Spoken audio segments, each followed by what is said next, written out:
it's all about.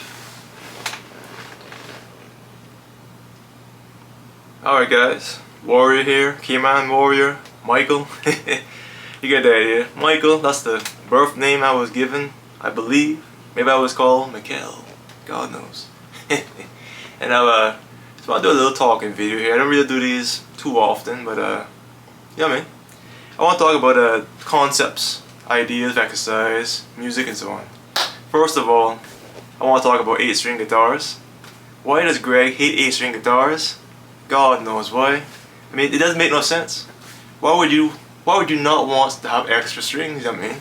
It's kind of like you know what I mean? It's like being let's say a bodybuilder and not wanting to have extra muscle. You know what I mean? Think about it. But in the sense of a guitar, it's kind of like a woman. It's kind of like a female body for big bottom. You know what I mean? God damn, that sounds perverted as hell, but that's the idea. Why wouldn't you want that in your hands, playing? You know what I mean? And apart from that, I also want to talk about one arm exercises. And I know there's a lot of things about this kind of exercise where it's like people are gonna say it's gonna mess up your gut, it's gonna flatline you by means of inability to use your hands in coordination. Well, it depends. You know what I mean? One arm exercises, especially, and you know who I'm talking to. If you watch this video, the one arm front squat. Yeah, the old you know who. So yeah, one arm front squats. I always have the thought of why don't people do exercises like this? You know what I mean? And I know a lot of people say mobility. Here's the thing, but that exercise didn't just happen out of the blue. You have to silence your mind to do it. You know what I mean?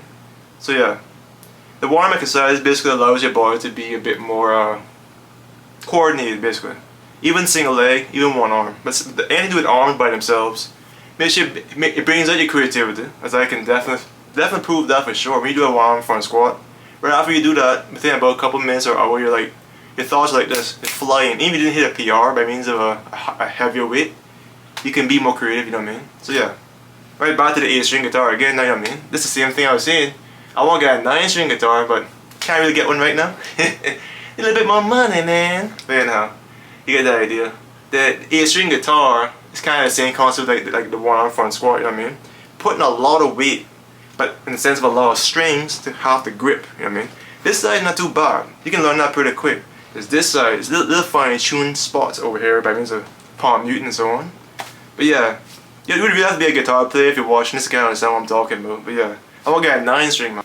Greg, if you don't know Greg, Greg is a person that really hates the 8-string guitar. I made a song off of him, for him, called Greg Hates the 8-string Guitar. And man, it sounds amazing, but he hates it too. But he likes the fact that, you know, his name is mentioned, and yeah, it is true.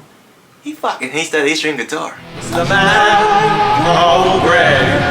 Greg hates the 8-string guitar with a passion. Passion within his bones and his soul. You love to destroy even the word 8-string guitar.